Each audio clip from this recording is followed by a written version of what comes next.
So, hello and welcome along, or welcome back to the Dads in Business video podcast series with me, Rob Taylor of Dads in Business. Dads in Business aims to help busy working dads to really develop themselves and bring the best of themselves to work and to home. And a big part of that is how we build relationships with the kids. How can we talk better with the kids? How can we show respect to the kids? And not being an expert on this, but someone who's always open to learn, I've invited an expert along to do just that and hopefully help us along with it and to give us some takeaways about how there might be observable differences between boys to girls, how we speak to them, what we can do to learn from them, how we can show them that respect that we need. I'm really excited to be chatting to our guest today. I think he's going to help me know and speak to my three boys, but don't worry, those who have got girls as well, we're going to dive really deep into that and discuss the backgrounds around that and what we can do to improve moving forwards. I've got with me Andrew Hampton, who is a former head teacher who left the school system, I believe, to look back into the school system and help teachers, schools develop programs and coaching programs and approaches to help improve communication with the kids. I mean, Andrew, is that in a nutshell where you came from, what you're doing? Help the listeners with a better introduction than I just gave you. I think when I first joined education, I was always, and this sounds a bit sentimental, I don't mean it to be, but I was always genuinely interested to see education from the child's point of view. And recently I've been having conversations with people around the word consent. Now, we sort of associate consent with the Me Too movement and the everyone's invited thing, which features in my boy book very heavily. But other people are kind of going, there are two other kind of aspects to consent. One is the amount of physical touch that happens between boys when they are at school, which is just a jostling, but it's an interesting idea. But another really interesting idea is, do the children consent to the curriculum? And it's like, okay, well, that's a big question. Are they entitled to have a choice about it or not? And I think that just kind of reveals it. So now that I've left headship, as you say, I'm now, is a good description, sort of going back and looking at education, trying very much to champion the daily experience of what it's like to be a boy and a girl in schools. And we can talk about gender fluidity as part of this talk, but that's kind of the idea. And in terms of girls, looking at perhaps the most painful experience for girls is around friendship and when friendships go wrong. So that's my work with girls called Girls on Board, and I can talk to you a lot about that. And then for boys, it's not dissimilar. For me, it's about their relational culture. So it's not specifically about their friendship. It's about the way they relate to each other generally. And that's what I want to talk to you and your customers tonight. I mean, it sounds fascinating. And I've been observing from a distance your work for a little while now and I'm really excited to dig into it because even just then, what you're saying, I can connect back to when I was a school-age kid. Consent to the curriculum. Yeah, who's the school system actually for? It seems it's often for teachers to tick boxes. Yeah. When for me, and I guess it's a bit of a topical one, where's the money management lessons, for example, for kids? Yeah. It's a real interesting one. And are you seen as a friend entering schools, or are you seen as a foe who's challenging the curriculum and status quo, the societal norms? How do you get on? I think at the moment I'm seen very much as a friend because I'm mostly going into schools to talk about girls, and I'm going into schools mostly where they're saying the girls in our school fall out and we find it extremely difficult to help them and support them in the right way. And everyone's getting upset. Can you come and help us? So I was very much seen as a friend there. But I think when the boy book comes out, which is in March, that is much more challenging about I set off to say I think we're letting down boys in schools, and because we let boys down in around the whole issue of masculinity, those boys end up abusing girls in a sexual way, which is horrific, and therefore we're letting down girls as well. So there's been a huge outcry since Everyone Invited came out, which is nearly 2 years ago now. But it seems to me that there have been no real practical solutions to how we're going to change the culture in schools where boys will then stop abusing girls. So that's kind of where I'm about. And I think I will be more of a disruptor when it comes to that conversation. It's interesting you say, and that's the lens you come at. We're letting boys down, we're letting girls down. Yeah. It's a really interesting perspective. And I just wanted to kick us off and get us into the conversation around this. What do you think are the societal norms for boys and girls in today's world? What are they telling you? Because a lot of your work's from their perspective, right? Not what we're telling them to think. So what are they telling you? What do they have to be? I think let's talk about girls first. I think, you know, girls are under huge pressure from so many different angles, and the Me Too movement, I think, has been fantastic, and they are so much more empowered now to stand up for themselves and to whistleblow. But I think there are still major barriers to reporting abuse. You know, I sort of jumped straight into that whole kind of sexual abuse thing. But I think that the key for me in terms of supporting girls to strengthen them and their voice in school, and therefore as women in society, is to understand the imperative that they have around friendship. So my sort of discovery, well, it's not a discovery, but my kind of emphasis has been to really emphasize the idea that every girl, school-age girl across the world, needs at least one other girl in her year group in her school to call a friend. So having friends at home, having cousins, all that's great, but every girl must have at least one friend in her year group in her school. Almost everybody. I mean, there's always the exception, of course there is. But actually, although a lot of people watching this might kind of say, well, we knew that, you know, that's a pretty obvious thing to say. And indeed, human beings are social animals, exactly. But I think that as grown-ups, in my experience, sort of de-emphasize that. And whilst a girl may go through all sorts of, you know, growing up traumas, and the dog dies and grandparents go to hospital, all of those things, and the parents are very, you know, supportive of these things, and they look after their children, and they emotionally coach them through their maturity. When it comes to friendships, very often the girls will kind of say, oh, it's all going wrong with my friends, you know, I'm really, really, really upset and I'm crying a lot. And, you know, some parents find themselves just saying, look, you know, we've talked about the friend thing. Okay, you just need to go to school. Okay, so just, you know, make other friends, you know, try talking to them. And they say a whole bunch of stuff, which the girls are going, you just don't get it. I mean, you know, I thought you had my emotional back. But in terms of my pain right now around friendships, you just don't seem to understand that actually not having a friend right now just means I don't want to go to school, end of. And that's kind of been the big message for me to schools. And it's gone down very well in terms of teachers going, you know what, yeah, now I look at everything that I've been doing with girls around friendship and start to re-emphasize my thinking around, actually, we just need to really understand how important this is and to validate their feelings around it, and then empower them to sort it out for themselves. Things dramatically change for those schools. Wow. So I guess parents, teachers, those who are, you know, looking after these kids, are you suggesting that we don't have conversations that are very empathic? It's kind of like, oh, give over, just get on with it almost, when we're not seeing the actual real importance of the real message that's been said here. Exactly. So one of the co-authors of my book is my older daughter, Naomi, who's a psychiatrist, who really, really kind of emphasizes the importance of validation. Of validating the feelings of a girl in that situation. She also, of course, emphasizes how important it is to not validate the invalid. You know, there are times when, you know, a young person might kind of say, oh, I'm really frightened of spiders. And actually, at the end of the day, you know, you say, no, come on, you know, the spider's more frightened of you than you are of them, and so on. So it's about making that judgment. But I think parents can be guilty of invalidating feelings around friendship. And as you say, they end up sort of just like, oh, just get on with it. You know, I'm a busy person. So you get overreacting parents who, in the face of that kind of distress, just always want to call the school and say their daughter's being bullied. You know, which sometimes is the case, but very much usually isn't. It's turbulence between girls.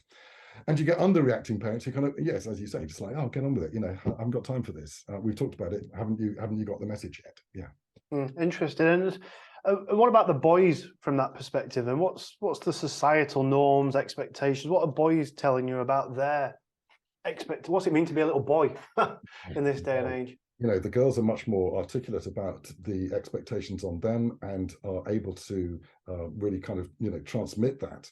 I think boys, it's so much harder to get through to them, you know, because, and what the boy book is doing is really exploring the rules that surround the relational culture. And so I think two things there. One is that there's very often a hierarchy, not always, but very often hierarchical structures to the year group, you know, whether that's a big school with 250 boys in it or a much smaller school with 25 boys in it. There are groups of boys and there are hierarchies. Now, while girls, I think, looking at this from a negative point of view, what girls fear most, in my opinion, in terms of adolescence, is isolation. Must have a friend, cannot be isolated. And I think there are anthropological roots to that. If we look at that from a boy point of view, I think it's humiliation. I think that's the thing that boys kind of go, as long as I don't get humiliated, I'll be all right. And that's the really, really, really painful thing. And I think, again, if you look at that from an anthropological point of view, of the males of the species kind of creating a rank order of progenitors. As human beings, as a species, we learnt not to kill each other, because then the species would have died out. But we create rank by humiliating each other. So if you can't stand up to the humiliation, then you drop down the ranking. And so what boys are doing a great deal of is, through their banter, is testing each other out, like a sort of, the cubs fighting, but they do it through words, and they do it through little spikes of trying to humiliate each other. And it toughens them up, yes, but also it drives a lot of their behaviors. And for a significant cohort of boys, particularly by the time they reach, say, 14 or 15, it means that they withdraw a great deal. And I think there'll be mothers and fathers out there, and I know we're mostly talking to fathers here, who have got 13, 14, 15-year-old boys, and indeed older than that, whose sons have, as it were, literally disappeared into their bedroom. And when you try to talk to them, they effectively just grunt their answers. And certainly as a head teacher, I came across that many, many times. And I think in my school, I often find that in cohorts in years 9, 10, 11, like a third of the boys I was working with would, I'd say, "Hi, Harry, how you doing? How's your weekend?" And you think, gosh, what's happened to you? Where are you? I don't understand. You can't even just give me a smile and say hello. And it's all just, it's just too much. And I think, having thought about this long, long, long and hard, and then talked to a lot of boys about it, I think it's the fear of humiliation that makes them do that. And then there was one, and then I'll stop talking. There was this boy in year 5 that I visited a school in South London, and I was talking about this. And I said, so there were boys and girls in the room. And I said, I think the thing about boys is that they fear humiliation. And the girls kind of almost immediately started kind of grinning and nodding their heads. And the boys were kind of going, and then one or two went, yeah, okay, fair enough. Yeah, fair enough. Painful, but fair enough. And then this boy said, the thing is that boys don't want to talk about humiliation because it's humiliating. In itself, it's humiliating. Wow. Exactly. Yeah. So girls are very happy to talk about isolation, because actually that's the thing they all want to just talk about. Look, can we just talk about how we all fear, being left out, and let's not leave each other out? That's quite an easy conversation to kind of break through into. But if you want to talk to boys about humiliating each other, they go, no, we'll all get on fine. It's only a laugh. It's just banter, blah, blah, blah. And what we need to do, I think, is desensitize boys to humiliation by constantly holding up a mirror to it and realizing that actually nobody died of being humiliated, that it is painful, but you can get through it, and there's no need to fear it. But also at the same time, let's be more gentle with each other and more supportive of each other, because otherwise life is just constantly this onslaught of having to protect yourself from humiliation. So I think the reason that some boys end up grunting their way through adolescence is that they're so frightened of, if the head teacher, like I was, goes up and says, "Hi, Harry, how you doing?" And somebody overhears him having a conversation with me, he says, yeah, I had a great time, actually. I was on my bike at the weekend, and then some boy's going to go, "Oh, he's a bike boy. And he's going, I don't want that. I really just cannot deal with me being called bike boy. In fact, actually on that, there's a lovely anecdote. I came across a man, we were sailing together. I'd not met him before, and he was talking about his son, and his son was 13, and they loved going to bike rides together.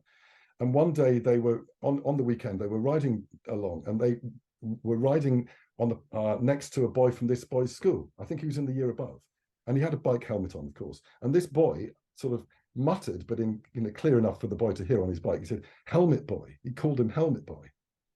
And the next day, Dad said, "Right, should we go for another bike ride?" And the boy said, "Yeah, but I'm not going to wear my helmet." And Dad said, "Well, no helmet, no bike ride. Come on, we know where we're at with this." And I just thought, yeah, that's so typical. He just could not bear the idea of being called helmet boy. It was so humiliating that he would rather give up the whole idea of having these great father and son bike rides, just because of that. I met the man a few months later, and I said, "Have you got past it?" He said, "We did, but it took a long time."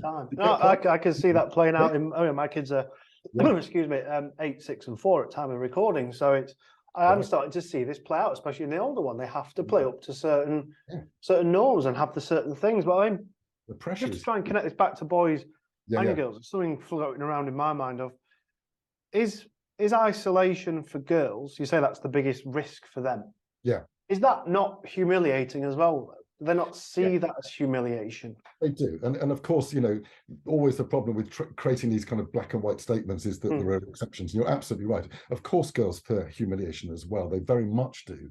But I think I don't know. I just this vision I had when I was a head teacher. I got myself into quite a lot of deep water in the end, just by asking the children in an assembly to come up to the stage. They had to come down the bleachers onto the stage, which was at the bottom, to shake my hand and be given a certificate for, merit points.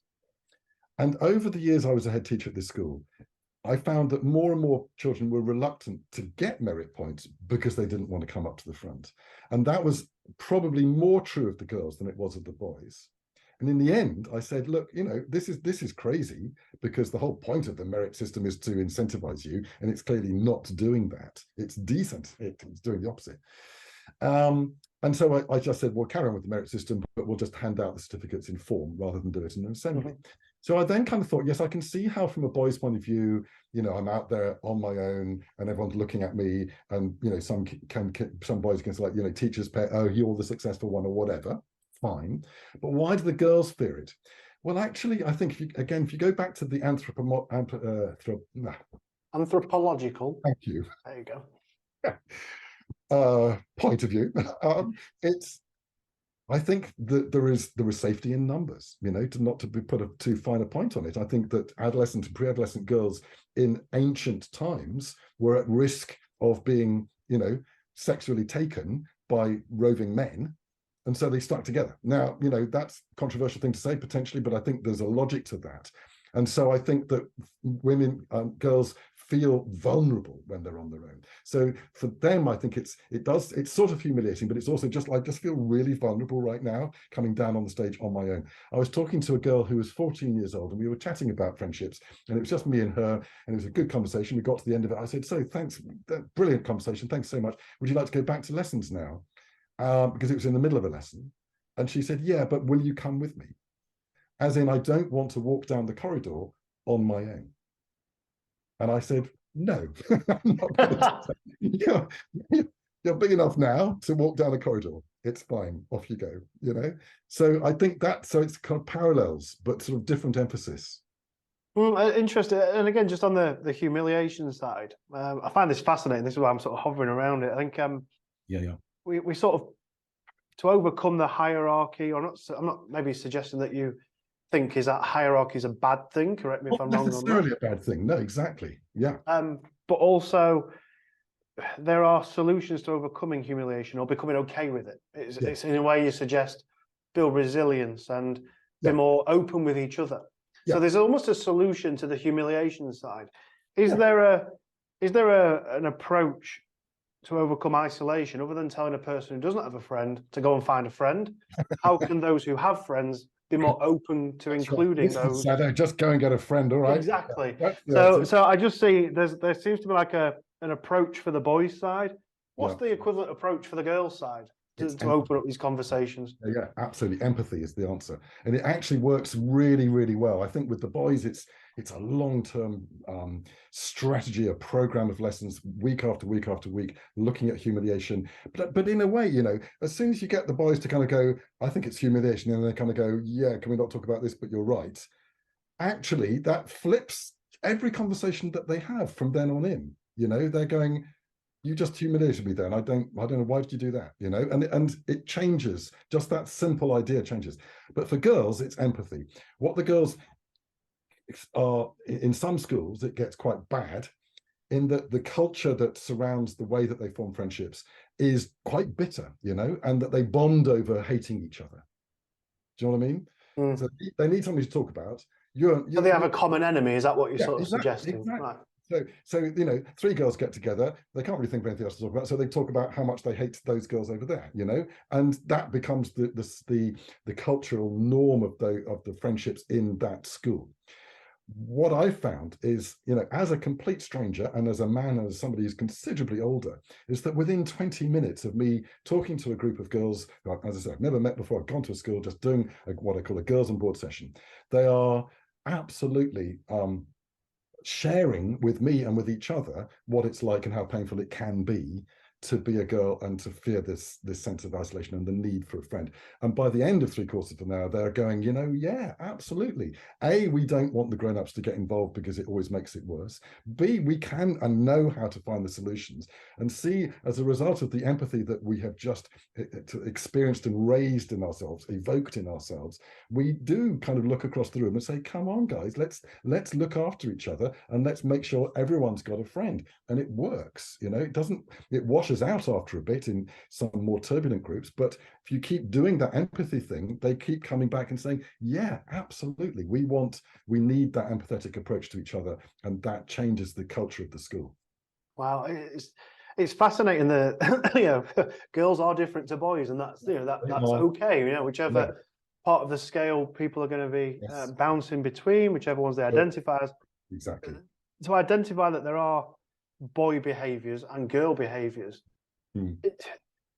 do they still exist? Is that what you're saying? There are things that boys do, there are things that girls do, and that will never change. That culture, because you've been mentioning a lot, there's anthropological connections back to things, so that suggests it's rooted in our genes, and these aren't just behavioral things. Do you think they're there to stay?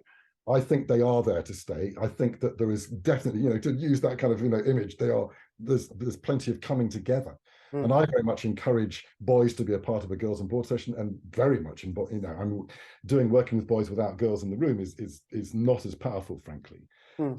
So there is, but when I can remember particularly doing girls on board with year 10 in my own school for the first time, and you know, talking about going to the loo together, talking about sort of going out and leaving each other out, and the FOMO and all of that stuff. And the boys were kind of strangely quiet. And after about 30 minutes, I kind of say, so what do you think, boys? And they were going, oh my God, we had no idea, absolutely no idea that this was what was going on in the community, as it were, you know. For us, it's this, it's that, it's about football, it's blah, blah, blah. But for them, it's like, oh, wow. And now it all makes so much more sense for us. So gosh, you know, then there was a coming together of both sides. And it's the same when you do the work with boys.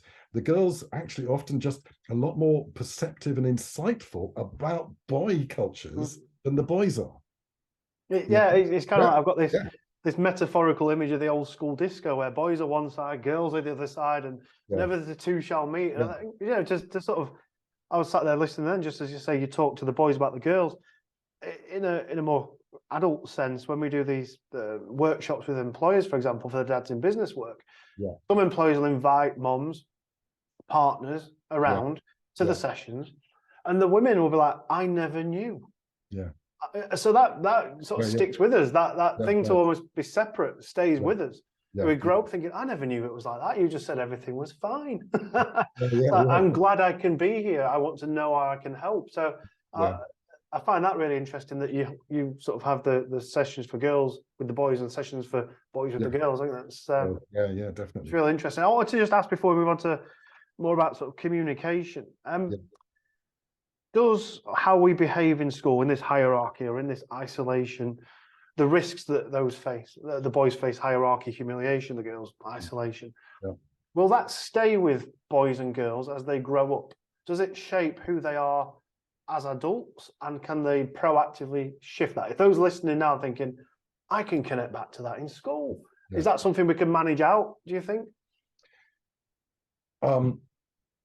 Okay, so let's start with girls. I think that many of the female teachers that I've taught will come up to me at some point during the day and kind of say, you know, I remember this very well, or B, I remember it very well, and it's still happening in my life right now. You know, I can remember a female teacher in her late 20s going, oh my goodness, what you're describing is happening to me because I've got a wedding and we've got a group of friends and one of them is feeling left out, and she does, you know, and she just told this long story, which for me is just absolutely sort of, you know, girls on board stuff, as in there's such a powerful need to bond, which is a great thing. I'm not in any way judging that. It's a fantastic thing, but it can be very political, you know, with a small p for those women. Other women, you know, just seem to forget, you know, that's what it was like. So if I look at my own wife, who obviously sort of listened to me talk about this stuff for years and years and years and years and years, and she often sort of says to me and my younger daughter Holly, who's in her mid-20s now, she says, but this wasn't happening when I was at school. And so Holly and I both said, well, look, it was happening. It's just, and then we kind of discovered recently that actually what my wife did, whenever there was turbulence amongst the girls, she would just kind of sidestep. She'd just say, you know, you just get on with all the fluff. I'm just going to ignore it. And she did. And then when the fluff was resolved, she just sort of came back and floated back into the group and everything was fine. And she said, yeah, that is what I did. I just ignored it. And some girls have got that ability to do that, to kind of just, you know, float a bit and not worry about it. And then because they have maybe just that inner self-confidence, and then she would come back into the group and it would be absolutely fine. So in that sense, I think sometimes adult women have forgotten what it was like. So do you want to build that out? No, not really, because, you know, that bonding thing that girls and women do is fabulous, isn't it? I mean, it's, you know, no, absolutely. It's the mainstay of their lives, you know. So no, I don't think we should, but I think it's important to sort of, I think what a girl passing through a girls on board school coming out into adult realizes, and I think my daughter Holly's a sort of great example of that, is that when there is kind of conflict within their friendships, she's got a little bit more of a kind of metacognitive and analytical way of looking at that and saying to herself, what is going on here? Right, what's going on here is that we all need friends, and, you know, this person is feeling a bit insecure about that, and therefore we need to adjust our behaviors around her to help her and support, you know.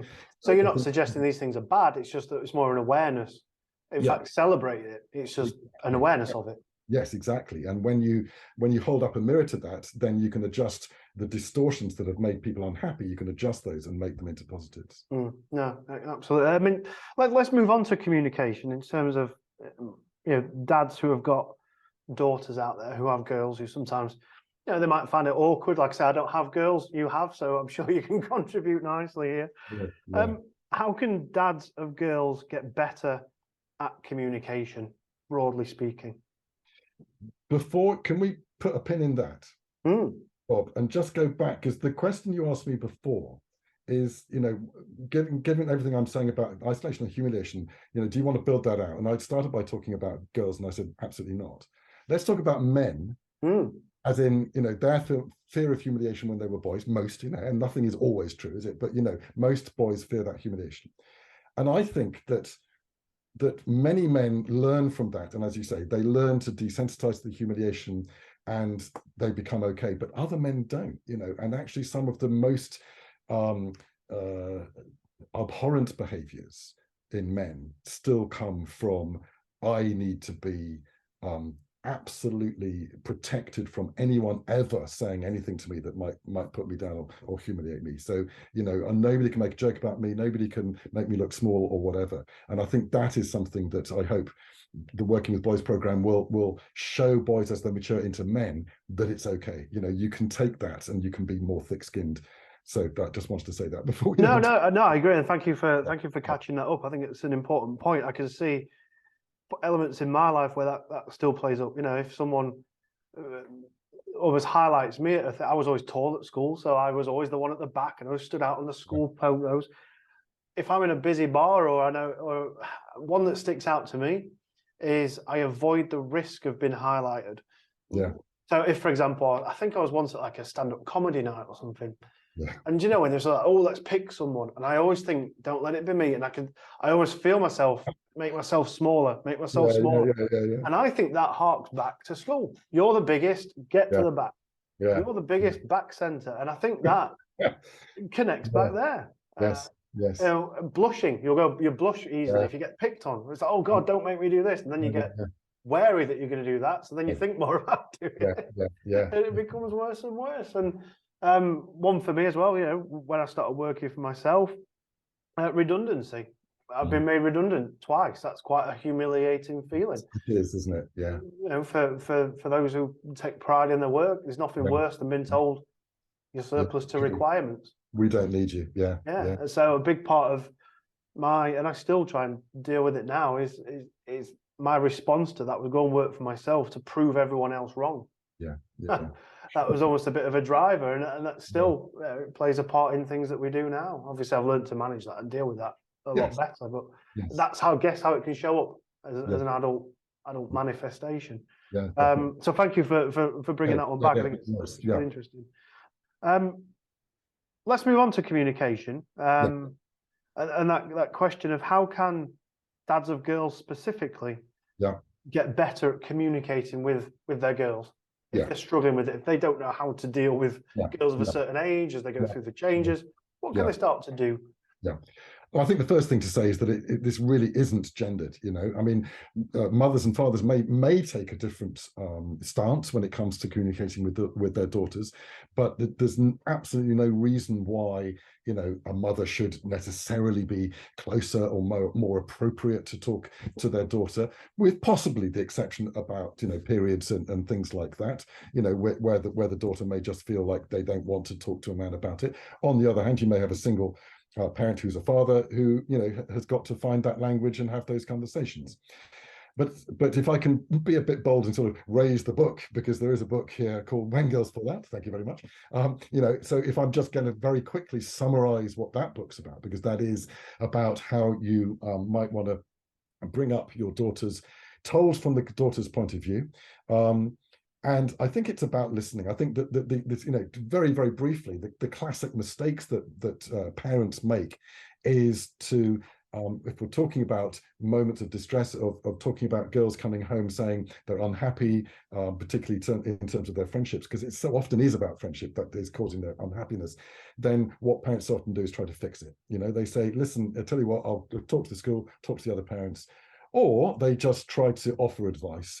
And the advice, again, in the book, there's like 25 things that parents say, which the girls have told me are saying, I just want to leave home. When you say to me, make another friend, have you tried talking to her? You need to get off your phone. All the things that parents will think are wise and interesting things to say are actually condescending beyond belief, really. And it really, really, really encourage parents not to say it. And even to the extent that one girl said to me, she was, I think, 13 years old, she said, I can't bear it when my mother says to me, first of all, I know what you're going through. And I think that's quite harsh from that girl, isn't it? Because you think, well, that's a really empathetic thing. I'm with you. I feel your pain. I'm there. And the girl's going, no, please don't do that. Because she's saying, but you don't know what I'm feeling, because we're two separate human beings. And you saying that to me doesn't really help me, because what I want from you is just a non-judgmental listening ear. So I was in a session, Girls on Board session, about 4 years ago, quite early on in my kind of career of developing this approach. And towards the end of this session, this girl asked me a question which kind of really wrong-footed me. She suddenly said, yeah, so where do pets fit into this? And I was going, I don't know what to say about that. So I just kind of reflected it back to them. I said, yeah, who talks to their pet?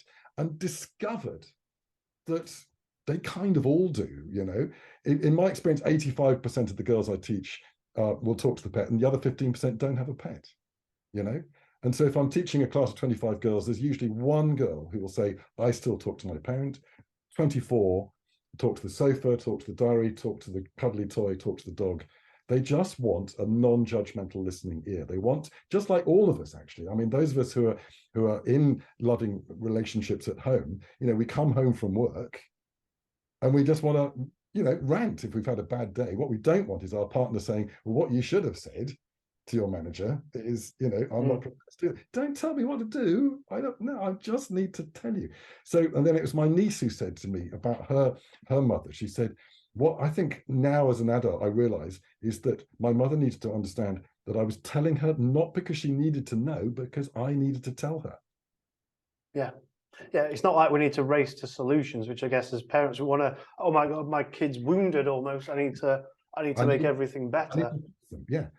So and on top of that, one of the questions I always ask girls in a session is, do things get better or worse when grown-ups get involved in friendship turbulence? And the girls always say worse, with quite some vehemence. So they don't want interference. They want support. They want a listening ear. They want to be able to rant. They want love. They want compassion. But they want you just to kind of go, oh, that's horrible. Gosh, that I'm really sorry that's happening to So, I mean, I'm going to try and just offer a bone of contention. I mean, is you. that right? Just because the girls say we don't want you involved, Yeah, sometimes is there not an argument for, well, parents know best, we're yeah, getting involved, whether you like it or not? yeah. Well, when it's bullying, absolutely. But the really, really difficult thing to do is to discover whether it's bullying or not. Hmm. But I think on the whole, some parents particularly, rush to bullying when it just isn't. What the girl is describing may sound like, well, she did this and she said that and blah blah blah blah blah blah, but she's only telling you half of the truth, Yeah. because the other half of the truth is that she then called her a horrible thing, and she then went to talk to her ex-boyfriend or whatever it is, and they're not going to tell you that bit because they don't want to get told off. It's as simple as that. So you have to make that judgment. It's very difficult. But I think, if you really think that bullying has happened, then you should approach the school gently. And, so many parents approach the school with so much aggression, and Yeah. it just doesn't help. It makes things so much harder for the teachers and the head teachers if you're aggressive. You just say, look, she's telling me a lot of stuff that's going on. Would you mind looking at this? Because, I don't want to rush to the word bullying, but I just have a gut feeling that what she's telling me might add up to bullying. And I think you'll get a very, very good reaction from a teacher if you say, they'll say, absolutely, I'll definitely look at this, because no teacher ever wants to feel that bullying is going on. And it does, obviously, it happens. And when it does happen, everyone wants to jump on it as quickly as they possibly can and find the solutions. So would you say then that there is no threshold below bullying where parents know best? Would you say leave them to it, they'll sort themselves out? The only time we intervene is bullying. Is that your sort of threshold on that? Now, I mean, parents do know best because they have lived through it. Not saying that they are unwise or unknowledgeable about the passage that girl is going through. But what I am saying is, you need to look at it from her point of view. What does she want from you at that moment? I think what she wants is a listening ear. She doesn't want to be judged. She wants to be supported. And I think also there's a crucial moment, sort of moment by moment, of listening to that story, is that when the rant has finished, and that might be, an hour and a half of just her going, oh, no. And you're sitting there going, wow, you said that before, but never mind. It's okay. Yeah, literally. But when she's finished and she's cried out, then I think that's when the parenting comes, because that's when you say, right, fantastic. So do you think you're done? Yeah, I am done. Rather than saying, well, off you go and do your homework, which is really cold, you say, listen, shall we take the dog for a walk? Shall we sit on the sofa, watch a movie? Shall we, make some cookies together? Shall we do something together which is nice? Let's talk about that thing that happened to you last week that you really enjoyed. Let's look forward to the play that you're going to be in. Tell me about that. How's that going? And rebuild her and your relationship with you, your closeness with her, but not talking about, the friendship stuff. And I think that's very valuable. So she'll wake up in the morning thinking, yeah, I'm me again, because my parent has helped me redefine my personality, and I'm going to go back into school and I'm going to be happy. Interesting. It's a real interesting perspective. And I think hopefully those listening who may be the primary caregiver, or certainly parents of girls, lessons to be learned, I'm sure. I mean, even with boys, though, I've fallen into this trap of, for me, there's two words I try and avoid. One is but, or at least. the yeah, but, I catch myself every time I say yeah, but, or at least you can. Because for me, those are two things that almost dismiss anything that's been said before. I mean, from what you're saying, that applies as well to girls' conversations. Is that as relevant for boys? I mean, how do they want us to communicate to them? What differences are there? I think it's very similar. I think if you're going to offer advice to your child, boy or girl, I recommend that you ask permission first. You say, listen, I have got something to say about this situation. Would you like me to share that? And don't be offended if they say no.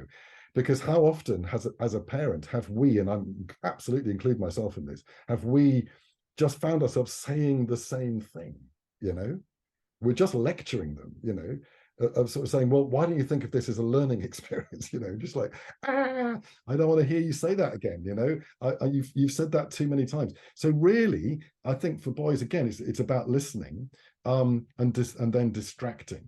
So yeah, if you really think there's a bit of wisdom that you can actually feed into, say, your 8-year-old who's quite young, to sort of take on wisdom, and that he's actually going to accept it, then do so. Now, being 8, of course, you are still a godlike figure to him, and you can sort of do no wrong. But by the time he gets to 11, he is definitely going to start seeing you as a flawed human being, and so he's going to start saying, yeah, my dad always says that, and so again, you've got to use them as a guide, I think, as to what do you need from me. What's driving both boys and girls is a thirst for autonomy, of course, and also social connection. So I think if you kept those two things at the absolute forefront of your mind, when boys and girls come home from school, do they talk about what they learned in geography? No, they don't. They talk about what their friends did and what their friends said on the whole, And so that's the conversation. And that's where we need to focus our support for boys and girls in terms of, how is it going for you as a young boy in your school? Who are the ones you're frightened of? Who are the ones that you are, really friendly of? Who you are attracted to being a friend to? And tell me about that. What about them is attracting you to want to be their friend? And get those kind of juices flowing so that they then become a little bit more analytical, a bit more meta about, there is something about that boy, because I think I always like him because that's really interesting, Does that play back into the hierarchical risk, though? I like him because he's popular. Yeah. I like him because he's top of the tree. Yes. Is there a risk they could expose things like that, which I guess are negative? Yeah, so absolutely, potentially so. So what I do in the book is to talk about, the top influencers, because there are nearly always going to be people who are more influential than everybody else. And we are looking at whether those top influences generally are constructive or disruptive. And my son pointed out, and I wanted to make that black and white. And my son, who was pretty influential when he was at school, he said, "Yeah, I was mostly constructive, but I wasn't always." So I think that's important. But generally speaking, the disruptors often hold sway because it's very easy to be a disruptor. And we're talking secondary school now, really, but year 5 and 6 as well. It's very easy to be the one who just disses everything. Oh, the school's boring. I hate football, actually. Or, yes, I love football, but the football coach we have at this school is rubbish, etc., etc. And you gain kind of credibility and you climb that tree just by dissing people. But when you shine a light on that behavior, and the boys kind of say, yeah, he's trying to gain influence by just simply dissing things and being a disruptive person, then actually you mentally kind of think, yeah, so I can ignore that. And when someone says something positive, we can go with that instead. And I'm going to support the boy who says something positive. And when the disruptor makes a joke about somebody which is homophobic or, sort of making fun of their height, in your situation, then I'm not going to laugh. Because often don't empower it, almost don't promote it. Bystanders often feel very powerless because I'm not going to jump in and actually say you're being horrible because I'm just going to get attacked myself. But what I can do is just not laugh. Yeah, not engage it. Don't do anything. Exactly. Yeah. Interesting. One thing that for me I think showed up when I was young, and I probably see it now, and we talk about it even now during our sort of dad sessions, that we see appear quite a lot, is this wearing of a mask. I'm talking specifically from my experiences as a boy and a man, and what we've heard from other men. Please tell me if this is relevant for girls as well. Yeah, sure. Is this word humor? They laugh things off. They'll laugh at it because that they play it to a character because that's what they have to be. And I put in the notes here that there's a line from a song that really leapt out at me from a chap called Sam Fender. And he says, one of his lines in the song was, "And I armed myself with a grin because I was always the fucking joker." And I just think, wow, what a powerful line. It really leapt out at me. And I thought, is that a commonality that you're seeing for boys, adolescents as they grow up? Are they using humor as a mask? Are they using other emotions as a mask? And do women or girls, do they do that too? Is that a common thing you see? I think girls do it a bit, but not as much. And I think that in the book, I kind of separate humor from banter in the sense that they obviously massively overlap. But humor, I think, is a very interesting lesson and debate to have with boys and girls in the room with them, because humor often is the way in which you rise up the hierarchy. If you can make people laugh, he's a lad, he's interesting, and that might be that's a very constructive laugh, that you've genuinely resolved a tense moment by making everyone laugh, and that's been great. Oh, thank goodness you made that sort of that remark, because everyone's like less tense now. So it can be a good thing to make a joke, but it also can be very much making jokes at other people's expense. So it's very useful to shine a light on early adolescent children. Particularly, I'm focused on children of 11 and 11 and 12 in year 7. Is just like, let's just look at humor and how humor is used in your cultures, and just start to kind of to shine a light on that, and then start to talk about banter, because it's useful, I think, to define what banter is, because banter is where one person teases somebody else and then they tease them back. So very often people kind of ignore the teasing back bit. So banter is a two-way. It's a two-way thing. Okay, yeah. It's a two-way thing, It's like, who ate all the pies? Your mum. It's got to be both ways, hasn't it? Otherwise, it's just me poking at you, and you might laugh, and you might take it on the chin, or you might laugh and not take it on the chin and actually go home and cry, or you might just cry there and then, Yeah. But whatever it is, it's not banter, it's just nastiness, really. And of course, if that can persist and gets worse and worse and worse, then it is bullying. And so you get sort of cultures of boys doing that to each other so much that, actually, if you were to transcribe what they say to each other, you'd go, my goodness me. Yeah. Wow. Yeah. Some things are best left unchecked, I think. Yeah. And really, if this isn't bullying, I don't know what is. And then if I can just sort of finish on that, because I think what really prompted me to write the book is that in recent years, and I'm talking really about the last 5 or 6 years, a lot of that banter has become sexualized banter. It's where boys are, out on the field somewhere, away from adult earshot, but what they're talking about is girls and women in a sexualized way. So they're talking about pornographic scenes that they've seen, and they're using pornographic language a great deal, and they're getting the banter, they're getting the humor squeezed out of that, and of course that's a kind of a ratchet effect of, one boy mentions a particular kind of type of pornography, then that gets a laugh and a shock, and then you're not going to get that laugh again, so you have to go higher and higher and higher, until in the end you've got 13, 14-year-old boys talking in the most grim way about girls and women. Then they come back into school from the playground with all of these thoughts going on in their head. And then, a female teacher bends over and they start giggling. And, this is just absolutely outrageous. It cannot be allowed to happen. So, but on the other hand, it's all very well me saying that. How do you stop it? Well, it can only be stopped through self-regulation. So that's why I really focus on year 7, because it's in year 7 that they start to play around with the more shocking aspects of human existence, which is absolutely as it should be.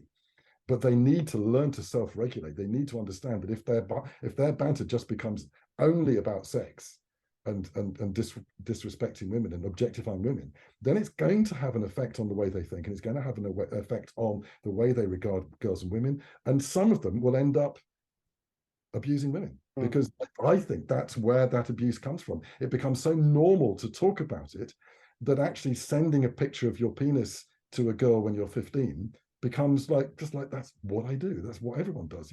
What's wrong with that? 20 years ago that would have been like, wow, what extraordinary thing to do. How so they always push each other on to egg each other on in a roundabout way. And that's to do with humiliation, of course. Pull out and say, oh, I don't want to talk about that part of sex. Oh, you're such a a wuss or whatever. And do girls have banter? What's the girl equivalent of banter? They do. Because I think particularly I've been in lessons where I've sort of said, well, the boys banter a lot, and the girls going, excuse me, we banter too, and I'm going, thank you for that. That's great. Absolutely, they do. But on the whole, they banter in the true sense of the word. They kind of knock each other about, but it really isn't meant, and it's not obscene, and they will hug it out, and it's fun and it's okay. And I think banter is incredibly important as well. I can remember when I was that age, I barely said anything to my friends that wasn't part of banter. It's just like absolutely like breathing. So some schools kind of go, well, we're going to ban banter, and you go, well, don't do that. That's just Canutist. Yeah, I mean, you can't be banning it, can you? But you're right. I think I like that self-regulation approach and the self-awareness approach. It's really important. Yeah, educational piece, isn't it? I guess it's got to be. To talk about the parrot on the shoulder, that's not a bad one, but it washes out. So the idea is, you've got a parrot on your shoulders listening to everything that you say. And then at the most embarrassing moment, when you're having, Sunday lunch with your grandparents, somebody starts to reiterate what you said. That's a good way of putting it. But at the end of the day, it's about boys taking responsibility, but also being given the responsibility and empowered through a pedagogical style, which is about guided reflection. It's not about saying, I'm the grown up, this is what you must do, and this is what you mustn't do. It's about saying, let's shine a light, let you tell me what it's like to be a boy of 11, of 12, of 13, and what the issues are. And when they start to say, this happens, that happens, you say, so are you happy with that? Is that something you want to adjust or not?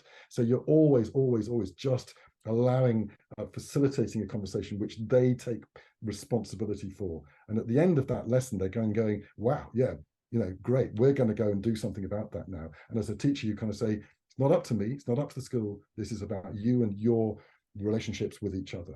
So there's a lot about building that. I guess it's a coaching system, isn't it? You're coaching them to build their own agreements, expectations, manage it yourself. Yeah.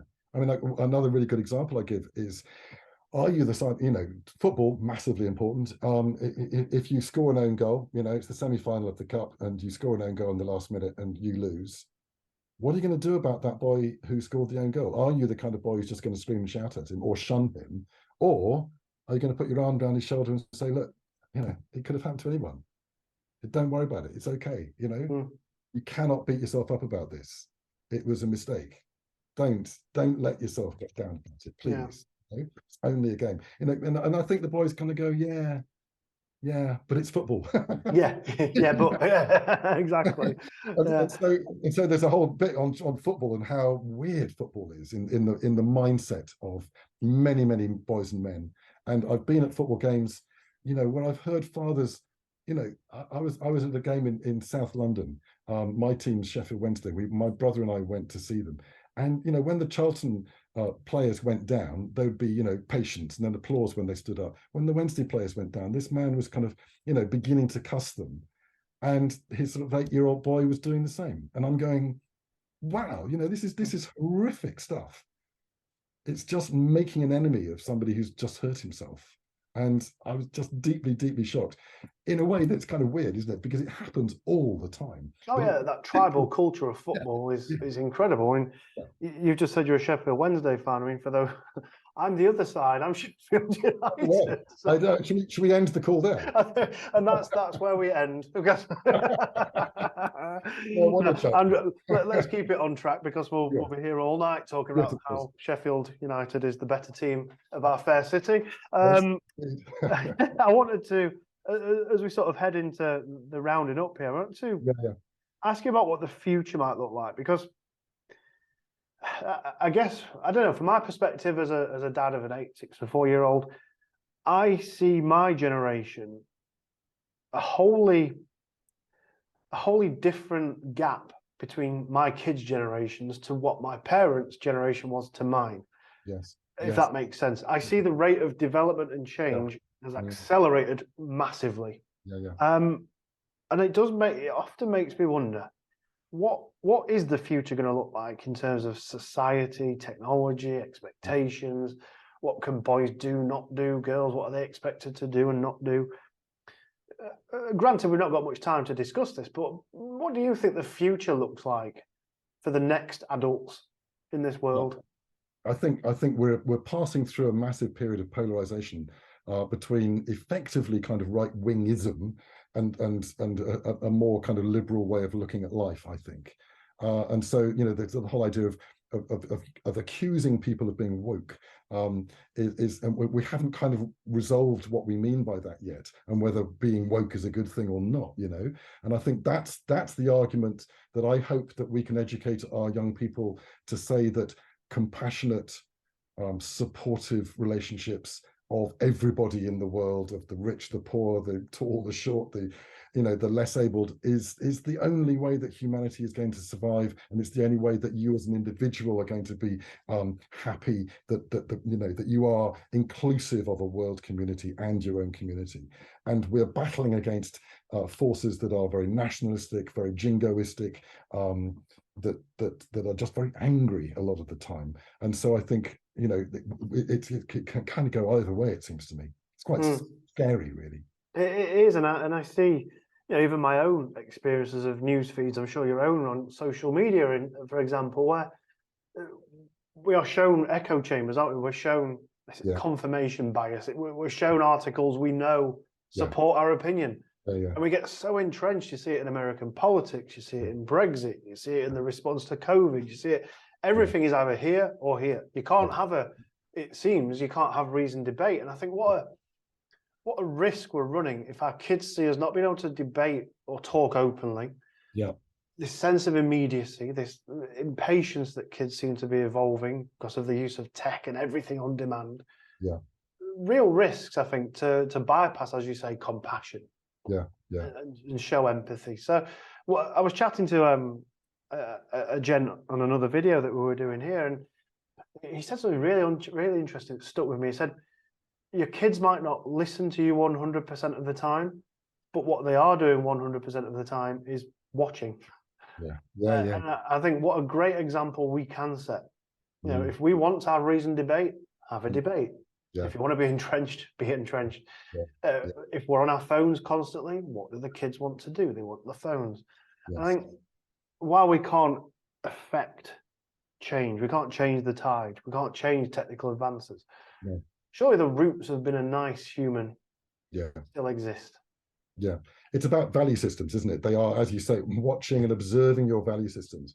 And I think we're all able as adults to kind of look above this to the generation above us and our own parents and kind of summarize what their value systems were.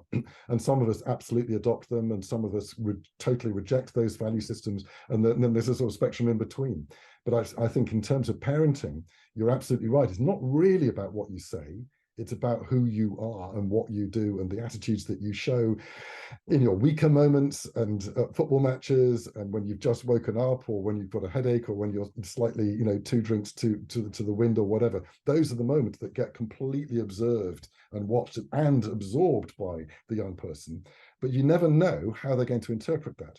So even within one family, you might have one son who picks up on all the compassionate side of you, and another son who rejects all of that for whatever reason and goes in a completely different direction. So you get siblings who come out very differently, don't you? But I think what you can do as a parent is to constantly model the righteousness that you believe in. And set them up to succeed, I guess, to use another coaching sort of framework there. As long as success doesn't come at other people's expense, that's the thing, isn't it? Exactly. That's the problem. And don't treat others how you wouldn't expect to be treated yourself. There's a lot of historical things we can look at. I think they've stood the test of time. Andrew, I wanted to just ask you for a quick takeaway or two as we wrap up here. We've talked about so much, and it's been a real valuable use of time. And thank you so much for sharing so openly the work that you've done. What can those parents who are listening now start to do you think, more proactively today? Quick tips that they can start to do today to ensure that they are setting their kids up for success down the line. What can we start to do differently or better or more of, do you think? I think, if we're going to use the word success, you need to define what you mean by success. But, I think it's about listening. I really do. And I know that's a bit of a cliche, but I just think we need to revisit as parents constantly. When my child is talking to me about whatever it is, am I really listening to what he or she is telling me? And am I responding in a respectful way? Am I validating their feelings that need to be validated, or am I invalidating them just unwittingly by making an off-the-cuff remark? Am I lecturing them in the sense that I've said this 1,000 times before? And just, give give them the respect that they need and want, and understand what it is they are driving towards, which is autonomy and a voice. Brilliant. Andrew, another little nod to your first published book, When Girls Fall Out, and you've got a follow-up piece of work. Tell us about that one. So the follow-up book is published by Routledge, and it's coming out on March the 20th, and it's called Working with Boys, Creating Cultures of Mutual Respect in Schools. It is very largely directed at teachers, but I think that parents will find it very, very interesting as well. I really do. Super. And for those who want to connect and find out more about the work you do, Andrew, how can we find you? Where are you hiding online? My website's the best way to go to that, which is called girlsonboard.co.uk. Super. Andrew, really fascinating. I could chat all night, but I think we need to let you go. Thank you for spending this time with us. Andrew Hampton, super conversation. Good luck with your work, and thanks for joining us. Thanks very much, Rob.